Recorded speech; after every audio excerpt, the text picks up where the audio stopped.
First, the origin story of ice cream sundaes, because I love talking about ice cream. I bet. As we have already sort of alluded to, there's so many different ways. And this one also has 3 main stories about how ice cream sundaes, not hot fudge, but just ice cream sundaes came about. Okay. So one story tells that in 1881, there were 2 competing soda fountain owners in Wisconsin. One of them started using soda syrup as an ice cream topping and charged a nickel for it. The other one stole the idea but thought that a nickel price wasn't high enough, so as not to lose too much money on this concoction, he decided to sell it only on Sundays, and thus the ice cream sundae was born out of cheapness of a Wisconsin druggist. You could also save money by switching the Y to an E.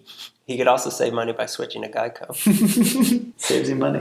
Another story tells that in 1893, a reverend walked into a drugstore one Sunday and the owner wanted to impress him, so he put soda syrup on ice cream and a cherry on top, and thus the ice cream sundae was born. So that's the second story. Third story, which sounds the most likely, it revolves around how in the late 1800s, the middle of the country got really weird and comically Christian to the point that a set of laws called the Sunday Blue Laws started to get passed. And it forbade certain things from happening on Sundays, one of which was the sale of soda water, which I guess was blasphemous. So in a town called Evanston, Illinois in 1890, a shop owner needed a product to sell on Sundays, so to get around the soda ban, he started putting soda syrup on top of ice cream, and thus the ice cream sundae was born. This has been Evanston Meekley.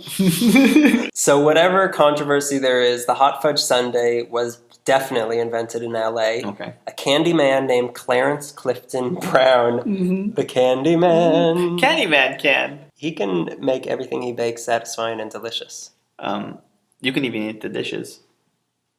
I think I skipped ahead. Cheer up, Charlie. So, give me that gobstopper. No one ever goes in. No one ever comes out. Here's your cabbage laundry soup. So a candy man named Clarence Clifton Brown opened up an ice cream parlor downtown in 1906 at the intersection of 7th and Flower, and it was named C.C. Brown's. So hot fudge existed as a topping on other desserts prior to this place, but it was only a matter of time before somebody dumped it on top of ice cream. But my theory was that it took so long for people to actually do that because they were afraid to put the hot syrup on cold ice cream because the dish whose safety relies on being ice cold. So it seems it's a risky endeavor. Here's your milk with hot fudge, which would also become a thing. Eat it quicker, it'll curdle. So Brown started serving ice cream in a tin bowl with almonds on top. I heard some people said that they were chopped, but other people said that they were whole almonds. Oh my God, can you imagine chewing that? I know. SOP. I'd eat it. I imagine. Just to prove to the almond that you're better than it. And then they gave a little pitcher of hot fudge on the side for you to pour on top as you deemed fit. Instruction manual for food? So Brown made a gallon of hot fudge every day. And supposedly he would change the recipe every day for 20 years until he got the flavor just right. But that little piece of information came from their official website, so I don't know how true that actually is. Sounds like what? Bull honky? Were you going to say bull honky?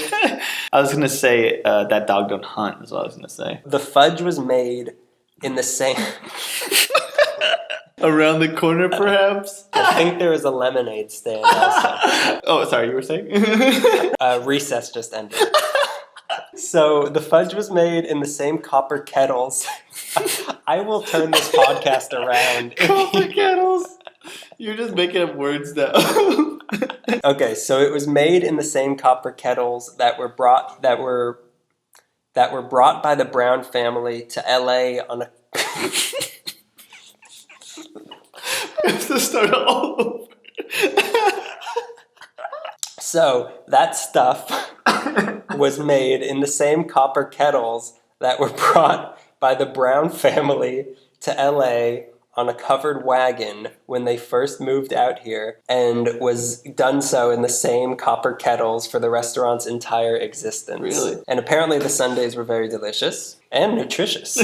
So in 1929, Brown's son, Cliff, moved the store to 7007 Hollywood Boulevard, which is just half a block from the Chinese Theater. Okay. And it really quickly became a hangout for celebrities and tourists alike. The likes of Mary Pickford, Joan Crawford, Bob Hope, they were all regulars there. United artist Mary Pickford? The one and only of the United Artists Theater.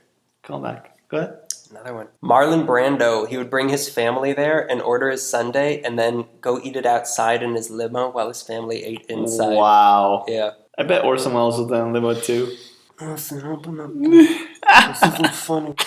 I got your Sunday, you're gonna leave me outside. Take the sundae. Leave the rosebud. So stupid. So it was a very popular hangout spot for teens and a great place to go out on a first date. Okay. And it was said to have launched 1,000 romances. And I was looking up like what people had to say about it. There's so many love stories. Like a lot of very old people went there on their first date, and they continued to go there their entire lives with their grandkids and everybody, just to Really? share like the magic of what it was like to fall in love with an ice cream sundae. How very charming that is. Yeah, it seems like, and they also had like it was very old Hollywood. They had like dark mahogany really? booths. It was like a really nice bar, but they had ice cream. Yeah, it was a bar. It was kind of like the bar in Clockwork Orange. Same statues and everything. Very family friendly. So in 1963, a dairy chemist from the Carnation Company named John Schumacher bought the restaurant from the Browns, Tyler Perry's Meet the Browns, and stayed true to the original recipes and the original wooden decor for decades. But then the next generation of Schumacher, they weren't interested in carrying on the tradition of ice cream, and the family didn't want to sell to an outsider because they were afraid they would abandon their signature hot fudge recipe for like a cheaper, easier way to make fudge. So in 1996, CC Brown's closed. Okay. And then there was a brief flare-up in the story. In 2003, there was some sort of weird reincarnation of CC Brown's that opened up on Sunset and Vine, but it very quickly failed, and it was closed again by 2006. So now the CC Brown brand is now owned by Laurie's of Laurie's Steakhouse and the Salt. Yeah. And it's available online, the sauce you can get, or in specialty stores. But if you go to some of the high-end Laurie's owned restaurants, the CC Brown Hot Fudge Sundae is on the dessert menu, and they prepare it for you right at your table. Son of a B-word. Yeah. And then any CC Brown hot fudge that you get today is still being prepared in those same old Kipper pots. Kipper pots. The Kipper pots. So regardless, the hot fudge sundae was a major contribution to the country. July 25th is now National Hot Fudge Sundae Day. Day. I wonder if that's on a Sunday. It can't be. That's against God. Did you not hear about Evanston? Nowadays, there's a sign on the light post at the site of the CC Browns in Hollywood commemorating the historical spot. The restaurant itself is now a construction site.